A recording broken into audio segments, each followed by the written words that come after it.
that up, setting the recording up. I am Dr. Jerisa ER, Dr. Jerisa Berry. I am your board certified America's ER doctor. And on a regular basis, I help confused, stressed patients get back to baseline again. But now I'm faced with my own journey. I'm faced with my own journey where I have been told that I likely have cancer. To go from mammograms that were likely benign this year to being told that you likely have cancer is words can't describe. Words cannot describe that. And so during this process, I have decided to share my journey. I've decided really to just kind of isolate, go with God, go with the scriptures, feed my spirit, and see what is the message, what is the meaning, what is the message and meaning in all of this. Because it didn't have to happen. It didn't have to happen. It didn't have to go from being likely benign, calcifications were found in my mammogram that I have, calcifications in my right breast. And, calcifications can be benign. And so that's what I was told. And that's what I went off of, for several months, even when I had the repeat mammogram. When I had the repeat mammogram, in 6 months, I followed through, had that, and I was told that it was also likely benign. Oh, you can get an ultrasound if you can get ultrasound. And then when I went back to get the ultrasound, that's when things changed. That's when things changed. Because you have different physicians. You have different physicians that practice medicine differently. There is no exact in medicine. And so when I went back in to have the, at that time, 4th mammogram, things changed. And it went from likely benign to likely cancer, likely breast cancer. It is Breast Cancer Awareness Month. It happens to be also Breast Cancer Awareness Month. We are giving away mammograms to the uninsured. If you know someone that lives in South Florida, if you know someone that lives in Palm Beach County area, we have decided that we want to give away mammograms this month. We often do this. We've done it more often with pap smears in Cervical Cancer Awareness Month in January. You can email me at drjerisa@gmail.com, drjerisa@gmail.com. If you know someone that will benefit from having a mammogram, they don't have insurance. They don't have insurance for a mammogram, can't pay for it. It's real. I know. I see these patients in the emergency room where they do not have insurance, or they're on share of costs or some sort of insurance where they cannot afford to have a mammogram or a pap smear. So thankfully we are doing that. Myself, my husband, we're able to do that here in South Florida. So if you know someone, they can email me. Who am I? For those of you that don't really know me, I am international speaker, best-selling author. I created because of my own journey to become a mom. It took us 3 years. Miscarriage, fibroid surgery, failed IVF, supplement, and ultimately gestational surrogacy, wonderful surrogate and surrogacy agency.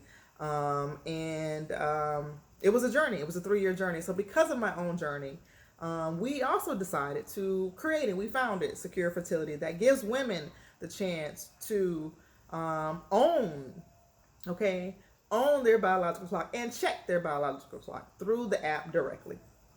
And that is with securefertility.com. So, but in this video, we're talking about anxiety. I was supposed to come, I think, Friday, but things happen. Life happens. Hopefully you all had a great weekend. It is Monday. I had a good Monday. But when you're dealing with something like facing cancer, there are ups and downs. There are moments where you feel confident. There are moments when you doubt yourself, you doubt and question more so God, and you're scared. And so anxiety is real. It is real as you're facing cancer, facing any terminal illness, facing anything, any struggle in life. Anxiety is real. It is a real mental health issue.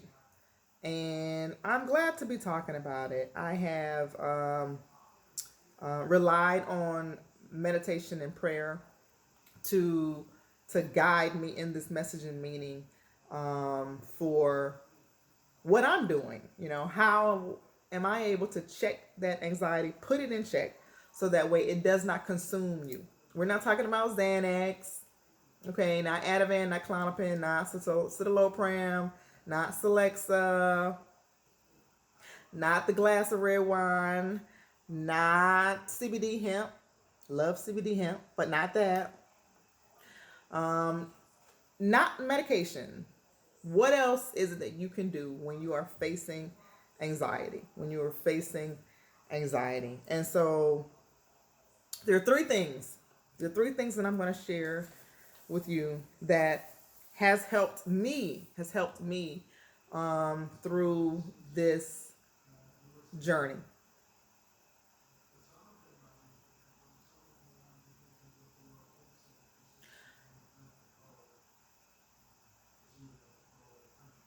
It is easy for those that are on the outside looking in, your friends, associates, colleagues, to say, if they hear, I'm thinking about you, I'm praying about you. When you are faced with something that is so devastating, all sorts of emotions occur. All sorts of emotions occur. And complaint. You can complain. Why me? Why me? This isn't supposed to happen. I didn't prepare for this. Why me? I have my whole life to live if you're young. I have my whole life to live. Why is this happening? Or recently retired. I'm recently retired. I worked all my life. Why is this happening? Why is this struggle happening right now? One thing I want to share, the first thing I want to share that is helping me is when you want to complain, and you're going to complain, how do you check it? Because if you don't check it, the complaints are going to spiral out of control. So it's going to go from one complaint to another complaint to yet another complaint. And so you have to choose to say, okay, first step, this is going to be my last complaint. You have a right to complain. You have a right to complain. But this is going to be my last complaint today. Okay, because you're taking it one day at a time. This is going to be my last complaint today. That's key. It's key. It's a sentence. If you know someone that's going through something, this is it. Allow me to complain, and this is going to be my last complaint. Choose that will be your last complaint, because otherwise you will spiral out of control. Out of control. Check it. This is going to be my last complaint.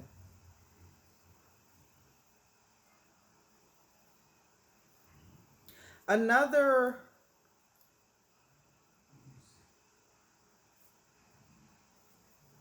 message and meaning that I have as it relates to anxiety and checking anxiety without medications, without the assistance, or in addition. I don't want to say without. Because medications are necessary. Medications are necessary for many, many, many people. Medication is necessary for many people. In addition to that, what is helping? What is helping me get through this? Check the complaint.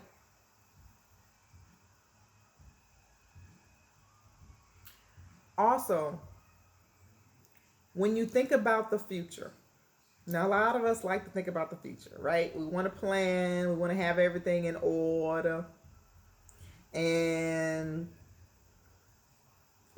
it's natural. It's a natural action to think about the future, especially if you have children, you have family, close friends, God family, you're thinking about the future and maybe you're not being present.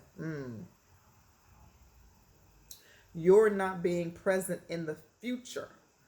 You're thinking about that.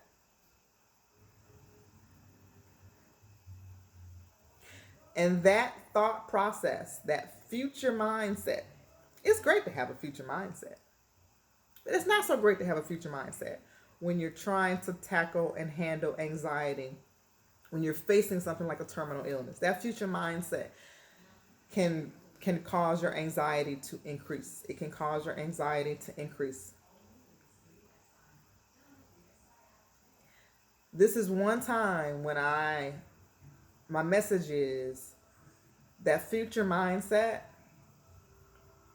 you got to put that in check.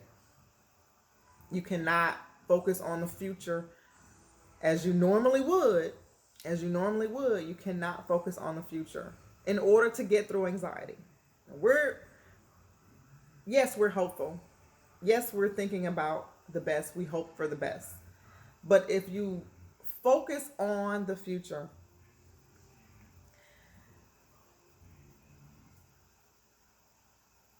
it will cause your thought process and really just coping with the present to not it's going to be very hard. It's very hard to focus on the present when you're so in tune with thinking about the future, the fantasy, the dream, what you want to happen, right? What you want to see, 5 years from now, 10 years from now. You're focusing on that. As long as you focus on that, you neglect the present moment. And so that's what is helping, and that's what I encourage others to do, is to focus on that present moment. If you focus on the future,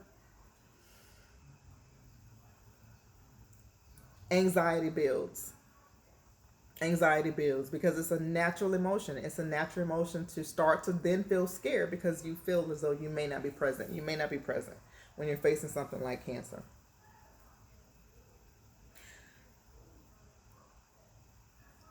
The other message that I want to share that is helping me as I share this journey is not to focus on the actual cancer, not to focus on the actual obstacle. Okay.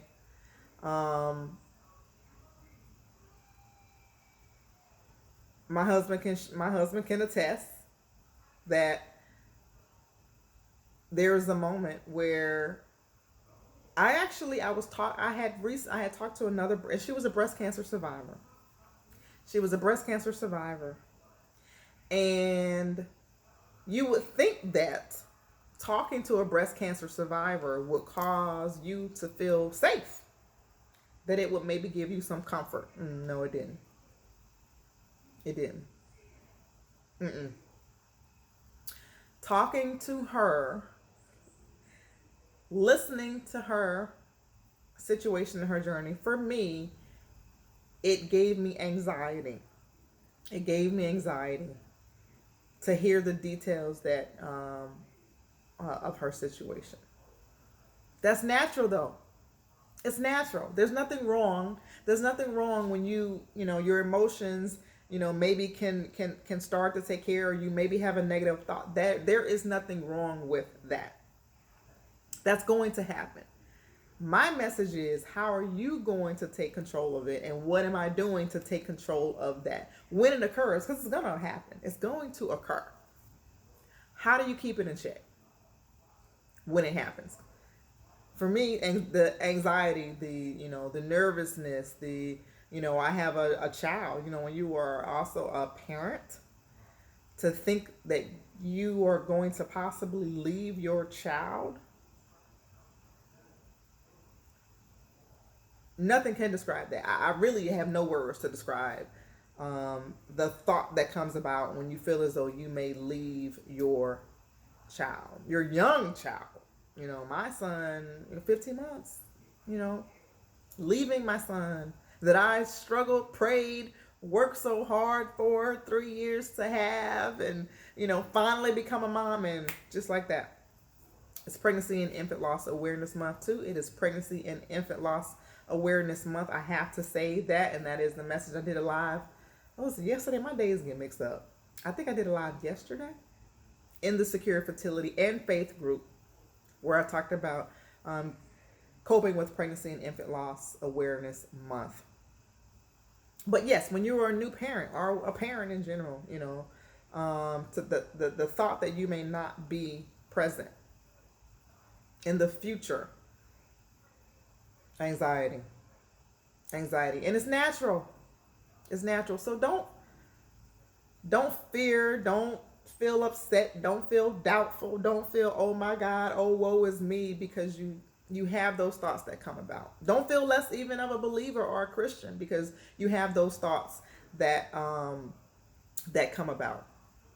But what is helping me is to focus on not the obstacle, but the one that can move the obstacle. Not the obstacle, but the one that can move the obstacle. And so in a previous live, I shared with you the scripture. So what am I doing? What am I doing also? Another thing that I'm doing as it relates to anxiety is meditation and prayer. I talked about that in another video where, you know, pray, meditate. When you pray, allow some time after the prayer to be able to listen, you know, to be able to listen to what at that moment you have invited, you know, God into your present. So listen to see, you know, be patient, you know, when with prayer, especially when you're facing something so serious, because that time right after the prayer, that the message, what you hear, could really help you get through the journey even more easier. And so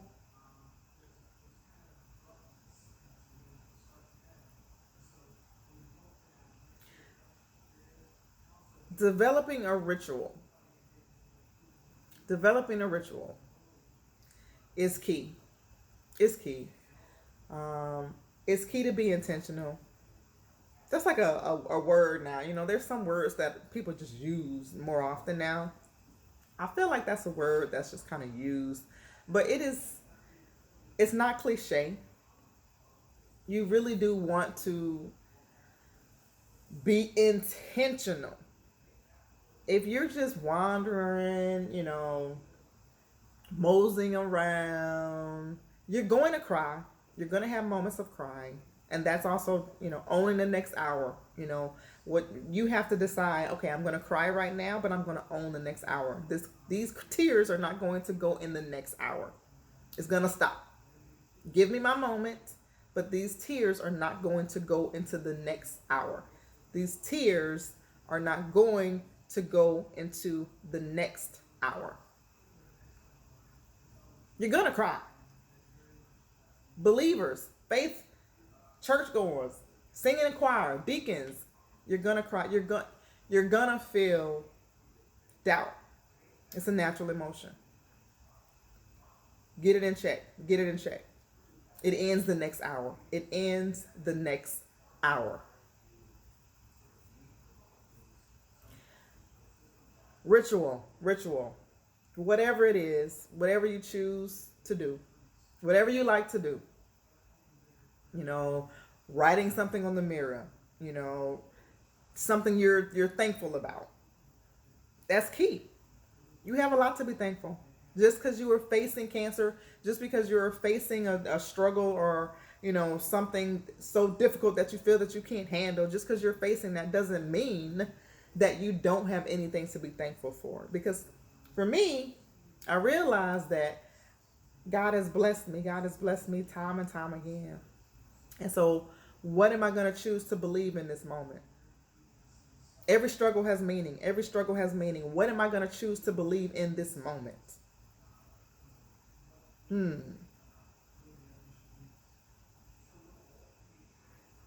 What am I going to choose to focus on at this moment? Am I going to focus on the negative, or am I going to focus on something positive, a blessing, something I'm thankful for? There's always something to be thankful for. Even when you're facing cancer, trust and believe, there's always something that is far worse. There is always something far worse. As the emergency room physician that deals with death, there is always something far worse. So there's something to be thankful for. No matter what, there's something to be thankful for. And so what I decided to do in this journey that came to me, that God allowed this radiologist to tell me to send reports that I likely have cancer. Why? What is the meaning? What is the message? For those of you that are just tuning in, I can't see. I'm on my desktop right now. I can't see who's there or who has come in throughout this 21 minutes. We are giving away mammograms. If you know someone in South Florida, Palm Beach County, they can email me at drjerisa@gmail.com. Those that are uninsured, we are giving away 10 mammograms, as we often do pap smears in January. The ritual. So what did I do? So I gotta say that there's different resources. There's different resources that, daily word, daily scripture, that you can rely on a day-to-day basis. And so I've done that. I've done that over the last greater than a year. For them every day, even with my son, I would read to my son the daily word. Even when he was infant, that third trimester. Ooh, that third. He wasn't sleeping. But I read, and there's different resources. One of the resources that I have is Daily Word. I downloaded it on my phone. I'm recording right now. But Daily Word is a popular one that I have relied on. And my mom gave me this book. She gave me this book. And she gave me this book a long time ago. Did she put the date in here? She usually dates stuff. She didn't. She gave me this. Oh, yeah, she did date it. 2/4/18. 2/4/18. My mom gave me this book. Now, when she gave me this book, because I said, well, I read, meditation. I read other daily words. I also have this one. And so I told her, I said, I have resources. I have, books. This is another daily word, okay, that I do on a day-to-day basis. So when she gave me this book, I said, okay, I'm already doing something. I'm already using a resource. And so I didn't pick this one up. I did not pick this one up until I was facing cancer. Until now, facing cancer. And so I read it. The author is Sarah Young. And so I'm doing 3. I do the daily word that's in my phone. I do the other book that I just showed you, and this one. Now here's the difference between this one. And man, I'm like, I was sleeping on this book. Okay. I was sleeping on it because I didn't realize, my mom didn't tell me that this particular daily word or motivation is written as though it is God speaking to you. They don't all do that. A lot of them, they have different authors. Like daily word. There's different authors that will give you the scripture and their message for that day. But this one was written as though God is giving a message. It's really good. It's really good. And so I definitely recommend it, Jesus Calling, because when you read it, it is as though he's talking to you. It is as though he's talking to you. It's different than some of the other, daily word motivations. And so, um, that's what I wanted to share. That's what I wanted to share with you in terms of, what am I doing to keep the anxiety in check? It's gonna happen. It's natural. You can go to church every Sunday, and there will be moments where will feel scared. And for those that say they don't, for those that walk around as though you are so strong, I definitely encourage you to release some of that weakness and allow the natural emotion to occur. There is release in shedding tears. And so tears are not to be feared. Tears are not a sign of weakness. Don't fear weakness. Don't fear. Don't fear weakness. Tears are not a sign of weakness. But as I said earlier, keep it in check. This is my last hour of crying. I'm not going to let these tears go into the next hour. I'm not going to focus on so much on the future. The future isn't promised for anyone. You don't have to be facing cancer for the future to not be promised to you. So don't feel less of a person. Don't feel more, abandoned or devastated because you are told that you likely have cancer. For me, waiting on the biopsy results, I'm going to do a live tomorrow. I'm going to do a live tomorrow where I talk about what are you doing as you wait for the biopsy or test results. Okay. But the future, it's not promised for any of us. So be mindful how you allow your thoughts to focus a lot on the future. It's not promised for any of us. So keep that in check, because when you do focus on the future, that mindset can cause an increase in anxiety. And the other aspect is to, you're complaining. You're going to complain. You're going to have thoughts of negativity.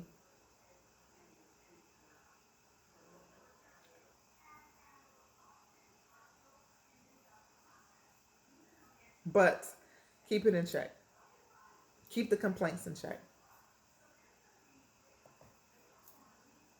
Keep the complaints in check. I'm going to complain right now, but this is going to be my last complaint. This is going to be my last complaint. So,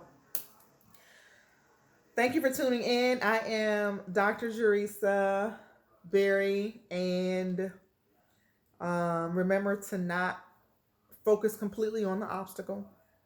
Focus on the one that can handle the obstacle.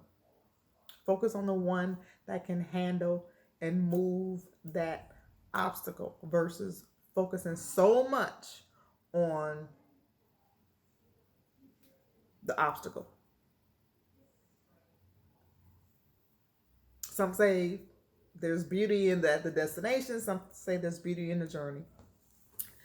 The journey of the wait, the journey of being told that you likely have cancer and what you're doing during that time. How are you building your faith?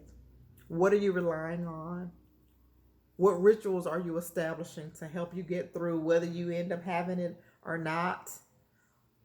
How is it going to build you? How is it going to advance your spirituality? And it can.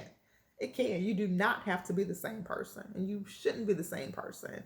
Allow yourself to see what the meaning is in the struggle. Allow yourself to see what the meaning is in the struggle. I am Dr. Jerisa. You can follow me on all social media. I will see you guys tomorrow. I'm going to talk about the biopsy, and waiting on the results. How do you get through? How do you get through that wait time? All right. Be encouraged. Be faithful. Get your ritual. No more complaining. That's it. This is the last hour of tears. The last hour of tears. See you guys next time. Bye.